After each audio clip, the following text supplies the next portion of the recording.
Hello students, आज हम discuss करेंगे चैप्टर 10।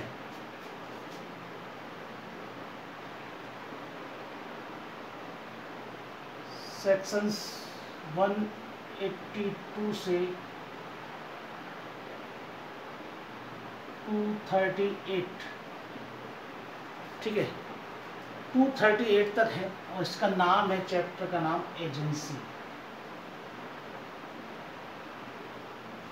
एजेंसी। इम्पॉर्टेंट है ये एग्ज़ाम के पॉइंट ऑफ व्यू से। एक या दो क्वेश्चन, मतलब लगभग 30 नंबर तक का इसमें आ जाता है। एजेंसी, अभिकरण,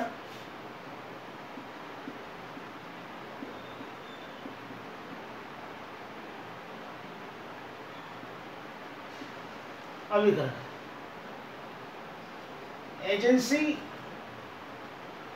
एजेंसी क्या है? एक प्रकार का एम्प्लॉयमेंट, ठीक है, एक प्रकार का एम्प्लॉयमेंट है जिसमें एक एम्प्लॉयर होगा और एक एम्प्लॉय। एम्प्लॉयर को प्रिंसिपल कहेंगे और एम्प्लॉय को एजेंट, ठीक है। एजेंट प्रिंसिपल को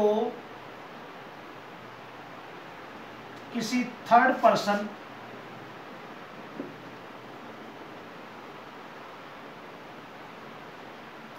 के सामने क्या करता है? रिप्रेजेंट करता है, ठीक है। एजेंट प्रिंसिपल को थर्ड पर्सन के सामने रिप्रेजेंट करता है और एजेंट अपनी ये जो सर्विस करता है ये फ्री में नहीं करता, ठीक है। अपनी इन सर्विसेज के लिए वो कमीशन प्राप्त करता है, ठीक है। एजेंसी क्या है? एक प्रकार का एम्प्लॉयमेंट है जिसमें एक एम्प्लॉयर और एक एम्प्लॉय होगा। एम्प्लॉयर को प्रिंसिपल कहेंगे, एम्प्लॉय को एजेंट, ठीक है। एजेंट प्रिंसिपल को थर्ड पर्सन के सामने रिप्रेजेंट करता है और वो अपनी सेवाओं के लिए कमीशन प्राप्त करता है, ठीक है। जनरल चीज़ें एजेंसी से रिलेटेड, ठीक है, ध्यान रखना। चैप्टर 10 182 से 238 एजेंसी। हम क्या पढ़ रहे हैं? एजेंसी।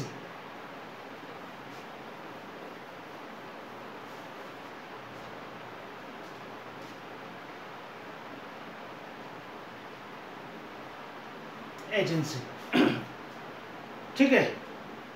अब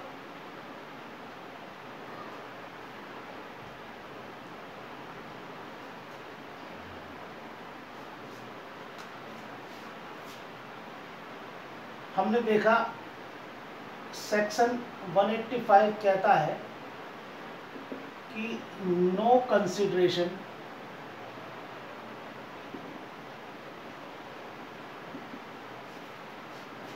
is necessary to create an agency, ठीक है। यानी कि एजेंसी क्रिएट करने के लिए कंसिडरेशन की जरूरत नहीं होती, यानी कि ये डॉक्ट्राइन ऑफ कंसिडरेशन का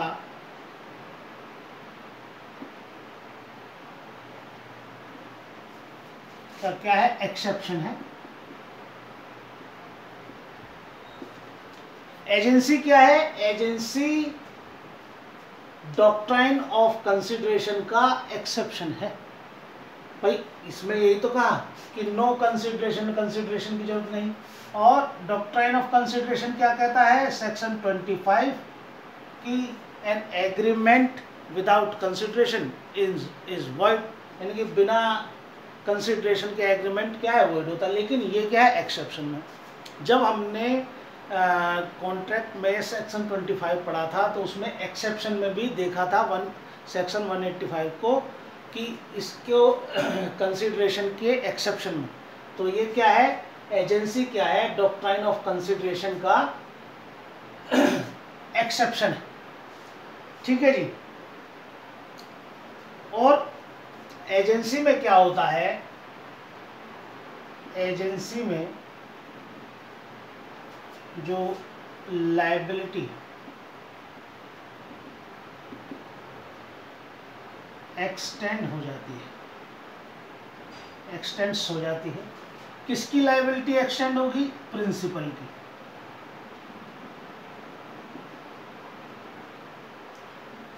ठीक है, प्रिंसिपल की लायबिलिटी एक्सटेंड होगी। इसको हम ऐसे देख सकते हैं कि जो एजेंसी है, एजेंसी है ये बेस्ड है वाइकेरियस लायबिलिटी, वाइकेरियस लायबिलिटी। ठीक है, वाइकेरियस लायबिलिटी, वाइकेरियस लायबिलिटी ये एक एक्सेप्शनल रूल है। ठीक है, वाइकेरियस लायबिलिटी क्या है, एक एक्सेप्शनल रूल है।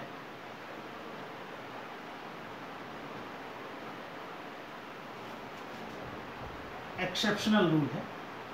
ठीक है, जनरल रूल तो ये है, वाइकेरियस लायबिलिटी मतलब वह व्यक्ति जो दूसरों के माध्यम से कार्य करता है। ठीक है, वह जो किसी अन्य व्यक्ति से कार्य करता है वो उसके लिए लायबल होता है।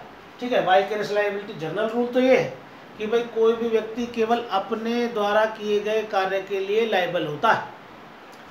जनरल रूल क्या है, लायबिलिटी का, कोई भी व्यक्ति केवल अपने द्वारा किए गए कार्य के लिए लायबल होता है, दूसरे के द्वारा किए गए कार्य के लिए लायबल नहीं होता। लेकिन वाइकेरियस लायबिलिटी में लायबिलिटी एक्सटेंड हो जाती है और इसमें कई बार व्यक्ति कुछ ऐसे रिलेशंस होते हैं जिनमें व्यक्ति दूसरे व्यक्ति के द्वारा किए गए कार्य के लिए भी लायबल होता है। इस तरीके की लायबिलिटी क्या है, वाइकेरियस लायबिलिटी होती है। यानी कि वाइकेरियस लायबिलिटी क्या है, एक ऐसी लायबिलिटी है, ठीक है, जो क्या है,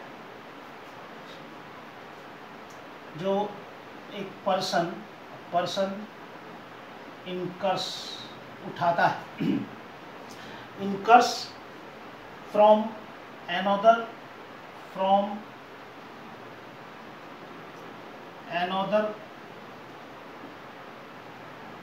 person's एक्ट या कह लो वर्क।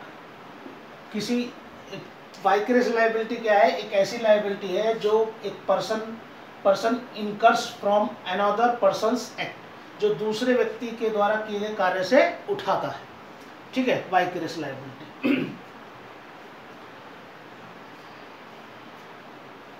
ठीक, अब वाइकेरियस लायबिलिटी में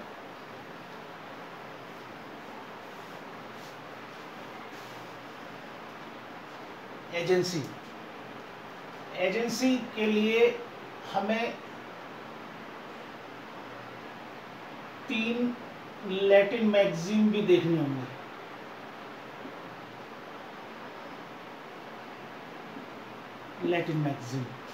लैटिन मैगजीन क्या कहती हैं? ठीक है, पहला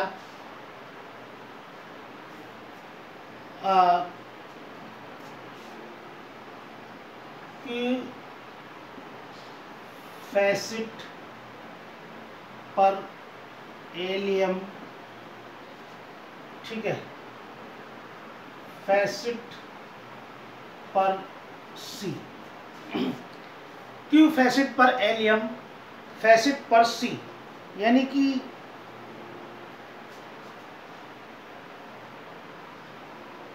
ही हु, ठीक है, act through an agent, through an agent through an agent is himself acting, ठीक है। यानी कि वह जो दूसरों के माध्यम से कार्य करता है, विधि की दृष्टि में क्या होता है, स्वयं कार्य करने वाला समझा जाता है। क्यू फैसिट पर एलियम फैसिट पर सी, वह जो दूसरों के माध्यम से कार्य करता है, विधि की दृष्टि में, लॉ के पॉइंट ऑफ व्यू से स्वयं कार्य करने वाला समझा जाता है, ठीक है। He who act through an agent is himself acting, ठीक। दूसरा,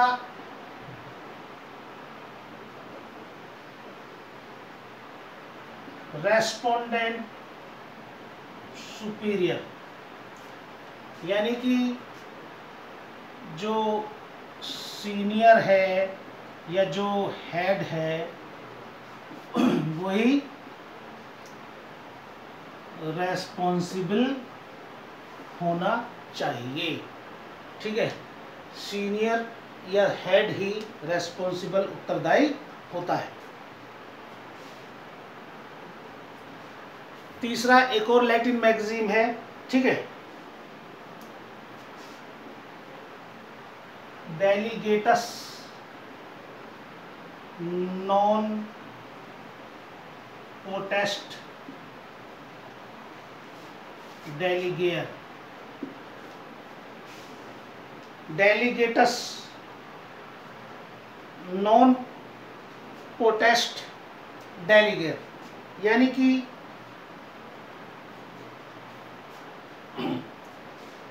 a delegate cannot further delegate,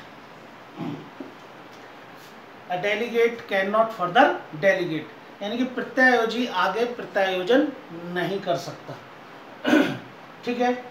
3 Latin magazine agency से रिलेटेड, क्यू फैसिट पर एलियम फैसिट पर सी, यानी कि जो दूसरों के माध्यम से करता है, विधि की दृष्टि में वही कार्य करने वाला या असली कार्य करने वाला समझा जाता है।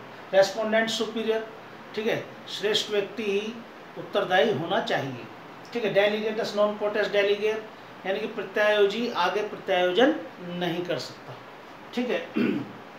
किसी को कोई राइट्स दिए गए हैं तो वो अपने राइट्स को आगे किसी और को व्यक्ति को नहीं दे सकता, ये लैटिन मैगजीन इसमें कहा गया। जर्नल चीजें एजेंसी से रिलेटेड हम देख रहे हैं, ठीक है।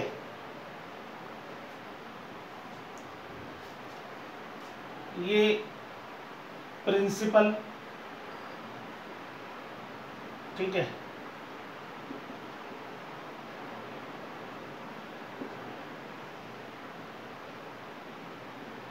और ये एजेंट, ठीक है। एजेंट ने भी आगे एक और सब एजेंट ये रख लिया, ठीक है। तो प्रिंसिपल केवल इसके जो एक्ट हैं, इसके एक्ट के लिए ही लायबल होगा, इसके जो अपॉइंट किया है एजेंट ने सब एजेंट को, इसके लिए नहीं, बल्कि इसके लिए ये जो एजेंट है ये क्या मान लिया जाएगा, डीम्ड प्रिंसिपल, डीम्ड प्रिंसिपल, और ये ही फिर इसके लिए लायबल हो जाएगा, ठीक है।